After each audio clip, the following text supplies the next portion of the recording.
कुछ अनएक्सपेक्टेड हुआ है। इस चीज़ की एक्सपेक्टेशन नहीं की जा रही थी, लेकिन नाज़रीन अब रूस की जानिब से एक धोखा दिया गया है और यूँ समझिए लगता यूँ है कि जैसे रूस जो है वो भारत की बातों में आ गया। लेकिन ईरानी आप देखें ना, ईरानियों ने क्या किया, इतनी हैरत है। कुछ अरसे से भारत में बहुत एक्टिविटीज़ चल रही थी। भारत ने अपनी समझ लीजिए कि सिफारतकारी तेज़ की हुई थी, लोगों से मिल रहा था, चीज़ों पे कंट्रोल करने की कोशिश कर रहा था। यानी लोग हैरत ज़दा ही रह गए।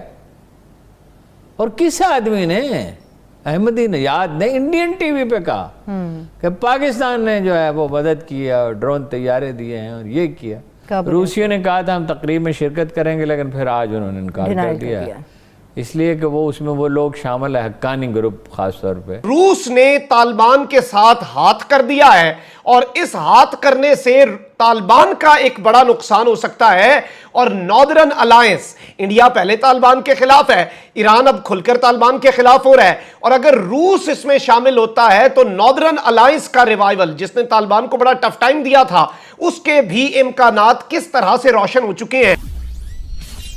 जय हिंद दोस्तों, a very warm welcome to Hindustan special channel. Bharat में रूस के राजदूत निकोलय कुदाशेव ने माना है कि अफगानिस्तान पर भारत और रूस का बयानिया एक जैसा है। दोनों ही देश चाहते हैं कि अफगानिस्तान की जमीन का इस्तेमाल आतंकवाद फैलाने के लिए नहीं होना चाहिए।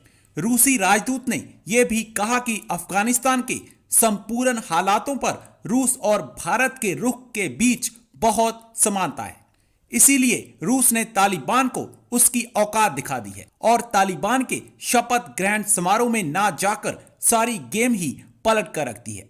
अब पाकिस्तानी मीडिया का रोना धोना शुरू हो गया है। पाकिस्तानी मीडिया ये बता रहा है कि रूस पूरी तरह से भारत के साथ आ गया है। सारा पाकिस्तानी मीडिया आज पूरी तरह से बौखलाया हुआ नजर आ रहा है। आज की वीडियो में पाकिस्तानी मीडिया ने और क्या कहा, तो चलिए दोस्तों आज की वीडियो की तरफ चलते हैं। Thank you so much. कुछ अनएक्सपेक्टेड हुआ है, इस चीज़ की एक्सपेक्टेशन नहीं की जा रही थी। तालिबान हुकूमत को सबसे पहला झटका कह लें, सबसे पहली मुसीबत कह लें, सबसे बड़ा मसला अभी तक का दरपेश आ चुका है। लेकिन नाज़रीन अब रूस की जानिब से एक धोखा दिया गया है और यूँ समझिए लगता यूँ है कि जैसे रूस जो है वो भारत की बातों में आ गया। कुछ अरसे से भारत में बहुत एक्टिविटीज़ चल रही थी। भारत ने अपनी समझ लीजिए कि सिफारतकारी तेज़ की हुई थी, लोगों से मिल रहा था, चीज़ों पे कंट्रोल करने की कोशिश कर रहा था। लगता यह है कि भारत को जो है वो अपनी साजिशों में थोड़ा बहुत कामयाब हो चुका है। अब होने क्या जा रहा है, सबसे पहले नाज़रीन खबर यह है, और यही खबर बहुत सारे अखबारों ने और भी छापी है, लेकिन ऐसा समझें कि इंडियन अखबारों ने तो उसे जश्न मना के छापा है। खबर है Russia won't attend new Taliban government's inauguration ceremony in Afghanistan, says Kremlin। नाज़रीन बताया ये जा रहा है कि रशिया की जानिब से जो नई अफ़गान तालिबान की जो गवर्नमेंट है उसकी जो सेरेमनी है, पहले ये रशिया ने कहा था हम उसमें शिरकत कर रहे हैं। ज़ाहिर सी बात है उन्हीं मुल्कों को शिरकत की दावत दी गई थी, 6 मुल्कों को शिरकत की दावत दी गई थी, जिनके मैंने नाम लिया, रूस, पाकिस्तान, चीन, ईरान, तुर्की और कतर। ठीक है, तो जिन मुल्कों को दावत दी गई थी लगता यही था कि यही सबसे पहले एक्सेप्ट करेंगे। हो सकता है कि रूस सबसे पहले एक्सेप्ट कर ले, लेकिन नाज़रीन और ये बताया जा रहा था कि यही मुल्क जो है वो इनके सबके करीबी हो जाएंगे। एट द 11th आवर 11 सितंबर को सेरेमनी है, उससे पहले रूस की जानिब से कहा गया है जी हम किसी भी लेवल पे, हो सकता है ना बंदा एम्बेसडर ही भेज दे, चलो एम्बेसडर करके बंदा भेज कर जो है बात खत्म कर देता है। रूस ने कहा है हम किसी भी सतह के ऊपर अफगानिस्तान में तालिबान की होने वाली सेरेमनी में हिस्सा नहीं लेंगे। अब क्या ये सिर्फ एक सेरेमनी का बैकआउट है या किसी बहुत बड़ी जो है वो हंगामी सूरत हाल की शुनीद है, लेकिन असल गेम क्या है? असल गेम आपको मैं अब समझाने जा रहा हूं, इंडिया क्या क्या किरदार, लेकिन ये गेम यहां तक पहुंचाए, मतलब देखिए ये भी तो एक मसला है ना, क्यों उन्होंने मना किया, नहीं करना चाहिए था। तो ये जनाबे वाला ये खबर है, ये रशियन इंडिया यानी कि रशियन एम्बेसी जो इंडिया में है ना, उसका ट्वीट मैं आपको पढ़ के सुना रहा हूँ।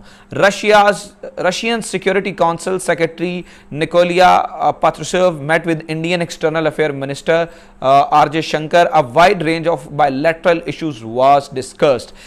They also exchanged views on number of international and regional problems, including the situation of Afghanistan. इस पूरे मामले में उन्होंने कन्विंस करने की कोशिश की थी कि भाई आप रशिया को कहा था आप थोड़ी सी हमारी साइड लें। लगता यह है कि शायद रशिया जो है वो तालिबान के खिलाफ इंडिया के उस थोड़ा बहुत जो उसका कामयाब हुआ है उस प्रोपोगंडे में आ गया। जैसे कि ये देखें ना, जयशंकर ने भी इस पर ट्वीट किया था, glad to meet secretary of security council of Russia Nikolai Patrushev, very useful discussion of Afghanistan. रूसियों ने कहा था हम तकरीब में शिरकत करेंगे, लेकिन फिर आज उन्होंने इनकार कर दिया, इसलिए कि वो उसमें वो लोग शामिल है, हक्कानी ग्रुप खास तौर पे, जो रूस के खिलाफ भी लड़ते रहे हैं। दुनिया मुंतज़िर है कि ये क्या करते हैं, पाकिस्तान अब उनकी लिमिटेशंस हैं। अब अफगानिस्तान के मामले को लेकर अमेरिका का खास तौर पे कोई दूसरा पुरसाने हाल नहीं है, मगर एक मसला अब तक है कि जो बाइडन फोन नहीं करता इमरान खान साहब को, ये मसला भी आड़े आ जाता है। ये हुब्रिस है ना, घुमंड। $1 बिलियन भी इमदाद के लिए रखे हैं, पाकिस्तान के बगैर चारा नहीं है। लेकिन ईरानी आप देखें ना, ईरानियों ने क्या किया, इतनी हैरत है पाकिस्तानी मीडिया ने तो उसमें बड़ा तबसरे ही नहीं किए, यानी लोग हैरत ज़दा ही रह गए।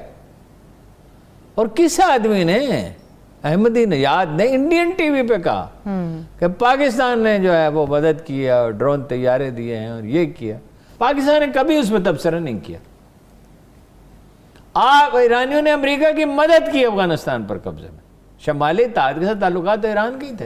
नाज़रीन इकराम, साथ ही साथ एक जानिब ईरान जो है वो तो खुलकर तालिबान की मुखालफत में इस वक्त सामने आ चुका है, और अब कुछ हालिया एक दो और मजीद इकदामात ईरान की तरफ से किए गए हैं जो कि बाकायदा तौर पर तालिबान मुखालफत या फिर एंटी तालिबान ब्लॉक के अंदर ईरान के जाने का क्लियर और वाज़ेह इशारा है। और ईरान जो है वो खुलकर अब तालिबान की मुखालफत करने वाला है और बहाना वादिये पंछेर को बनाया गया है इस सब के अंदर। लेकिन जो तशवीशनाक खबर सामने आई है अफगान तालिबान के लिए, वो रूस के हवाले से है, और रूस ने तालिबान के साथ हाथ कर दिया है, और इस हाथ करने से तालिबान का एक बड़ा नुकसान हो सकता है।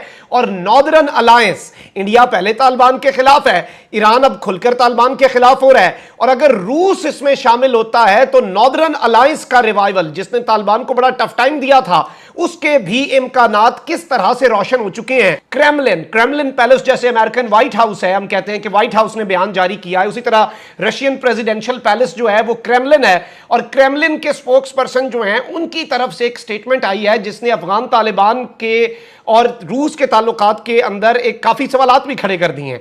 आप ये देख, मैं आपको इसके हवाले से कुछ चीजें बताऊं। Russia won't attend new Taliban government inauguration ceremony in Afghanistan, says Kremlin, कि रशिया जो है वो अफगानिस्तान के अंदर नई हुकूमत की जो इनॉग्रेशन सेरेमनी है, तकरीब हल्फ बर्दारी है, उसमें शिरकत नहीं करेगा। इसके साथ साथ एक और खबर भी है कि Russia will not take part in Afghan government inauguration. अब ईरान जो है वो, ईरान की हुकूमत ऑफिशियली तालिबान मुखालफत जो है उसमें एक कदम और आगे बढ़ गई है, और तेहरान में जो कि ईरानियन कैपिटल है उसमें सड़क का नाम पंशेर रख दिया गया है। सिटी काउंसिल ने इस नाम की मंजूरी भी दे दी है,